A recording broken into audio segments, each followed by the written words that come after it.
महाराष्ट्र के बारामती में plane crash में हुई डिप्टी सीएम अजीत पवार की मौत के बाद एक बार फिर से सवाल खड़े होने लगे हैं कि आखिरकार देश की एविएशन इंडस्ट्री जो है वो सवालों के घेरे में क्यों आ रही है, क्यों लगातार क्रैश की घटनाएं बढ़ रही हैं। हमारे साथ बात करने के लिए एविएशन एक्सपर्ट हैं डॉक्टर सुभाष गोयल जी।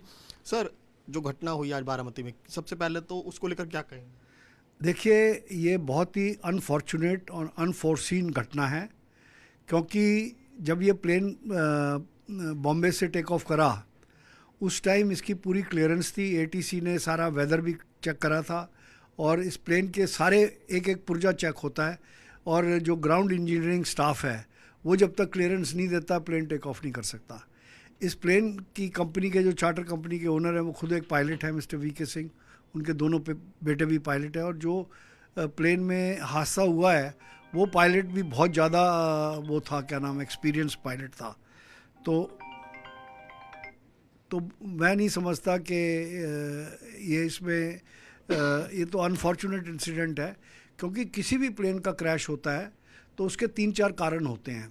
पहला कारण हो सकता है टेक्निकल ग्लिच, कि लास्ट मिनट पे कोई टेक्निकल ग्लिच हो गई, पर प्लेन की पूरी चेकिंग हुई थी और जब ये उड़ा तो परफेक्ट था।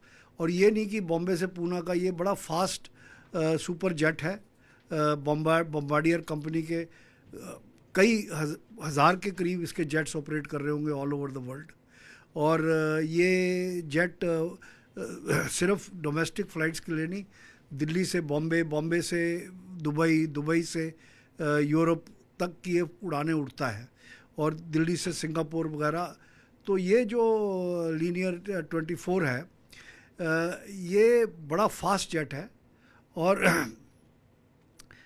बहुत जल्दी ये पूना की वो कवर कर लेता। बट या तो इसमें कोई टेक्निकल ग्लिच हुआ है या पायलट एरर हुआ है।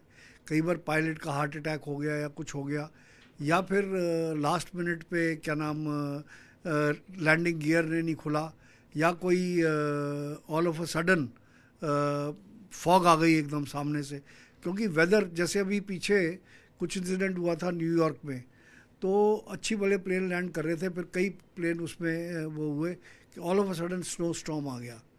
तो ऑल ऑफ अ सडन अगर फॉग या मिस्ट आ जाए, और रनवे में इसमें एटीसी कंट्रोल रनवे नहीं है, इसमें फ्लाइंग क्लब है वहाँ का, पूना का, जो कि गाइड करता है प्लेन्स वगैरह को।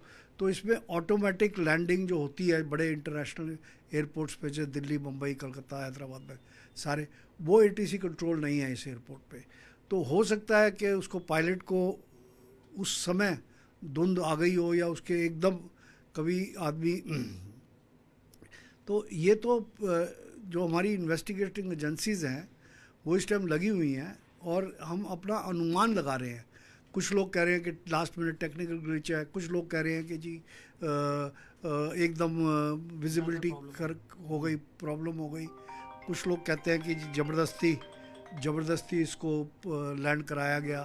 तो ये सब वही हैं, कंजेक्चर्स हैं, इनको हम वो नहीं कर सकते, इनके ऊपर डिपेंड नहीं कर सकते। सर, प्लेन के बारे में बात करें तो क्योंकि इस प्लेन को लेकर कहा जा रहा है कि 2022 में बनना भी बंद हो गया और 200 के आसपास इसके घटनाएं हो चुकी हैं क्रैश की, तो फिर भी इतनी पसंद क्यों है? क्या है लर्जेट 45 इसका नाम बताया जा रहा है? देखिए, ऐसा है, इस प्लेन में कोई हमारे वीवीआईपी पैसेंजर्स थे, उनके साथ मैंने भी ट्रैवल करा हुआ है दिल्ली से जयपुर। तो ये प्लेन बहुत बढ़िया, बड़ी स्मूथ इसकी लैंडिंग है और इमीडिएटली टेक ऑफ करता है और इसकी लैंडिंग भी बड़ी बढ़िया है। तो मैं तो कम से कम हज़ारों फ़्लाइट्स मैंने लिए हैं, 140 कंट्रीज से ज़्यादा में मैं घूमा हुआ हूँ। तो मैं नहीं समझता कि इसमें प्लेन में कोई डिफेक्ट है। अगर और फिर जो पायलट खुद चलाता है ये प्लेन, और उसके बेटे भी चलाते हैं, तो वो कोई भी काम ऐसा नहीं करेंगे जिससे कि कोई गड़बड़ हो। सर, अगर बात करें, क्योंकि आपने खुद का एक्सपीरियंस पायलट, 1600 घंटे फ्लाइट वो उड़ा चुके हैं, और उसके बाद इस तरह का आप खुद कह रहे हैं कि एक आधुनिक विमान, तो आप खुद एक चीज़ आपने भाई कि ये पहले से तमाम जांच होती है, टेक्निकल सारी जांच पूरी होती है, तो टेक्निकल ग्लिच की संभावना आपको कितनी % लगती है? आमतौर पर जब कोई फ्लाइट टेक ऑफ करती है, सब कुछ चेकिंग होती है, तो टेक्निकल ग्लिच कितनी? देखियो, ऐसा है कि भगवान ने इंसान बनाया है, इंसान भी कई बार चलते चलते गिर जाता है, राइट। ये तो मशीन है। तो किसी भी मशीन में वर्ल्ड में आप देखिए, आप कार चलाते हैं, कार चलाते चलाते कई बार इंजन गर्म हो जाता है, रुक जाती है। तो मशीनरी है, मशीनरी वेयर एंड टेयर तो होता ही है। तो ये इसीलिए और हमारे जो भारत की इन्वेस्टिगेटिंग एजेंसीज़ हैं इस टाइम, खासकर जो ट्रेजिडिक इंसिडेंट हुआ था एयर इंडिया का अहमदाबाद में, उसके बाद तो बहुत ज़्यादा सोफिस्टिकेटेड है और हमारे पास सारा कुछ, इसका दूध का दूध और पानी का पानी निकल के आ जाएगा, कुछ दिनों में ही हो जाएगा इसका रिजल्ट। तो जो फैक्ट फाइंडिंग कमेटी होगी, जो इन्वेस्टिगेशन की जाएगी, तो आपको क्या लगता है कि कौन कौन से महत्वपूर्ण तथ्य होंगे जिन पर गौर करना चाहिए या हो सकता है? सारे तत्वों पे, क्योंकि कोई भी investigating agencies they leave nothing to chance.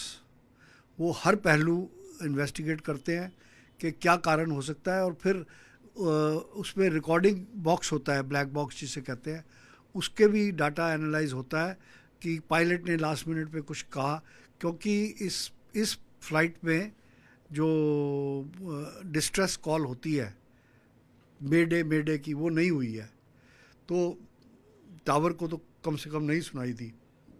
अब क्या एक्चुअल सिचुएशन है ये तो भाई साहब इन्वेस्टिगेशन के बाद ही पता लगेगा। अच्छा, एक आखिरी सवाल, आमतौर पर पायलट के लिए विजिबिलिटी कितनी ज़्यादा सुटेबल होती है? क्योंकि इसमें बता रहे 3000 मीटर विजिबिलिटी है, तो ऐसे भी नहीं कि बहुत ज़्यादा ख़राब हो विजिबिलिटी। नहीं, देखिए 3000 मीटर विजिबिलिटी बड़ी अच्छी विजिबिलिटी होती है, पर विजिबिलिटी के अलावा जो लैंडिंग गियर है, और आजकल कंप्यूटराइज्ड लैंडिंग है, ऑटो पायलट पे भी प्लेन लैंड कर सकता है अगर टावर से कंट्रोल हो, टावर से संपर्क हो। क्योंकि इस एयरपोर्ट पे उतनी सोफिस्टिकेशन नहीं थी, ये एक बहुत बड़ा चलता फिरता एयरपोर्ट नहीं है, तो हो सकता है कि उसकी वजह से भी दिक्कत आई हो। ये मैं यहाँ बैठे हुए कहना बड़ा मुश्किल है।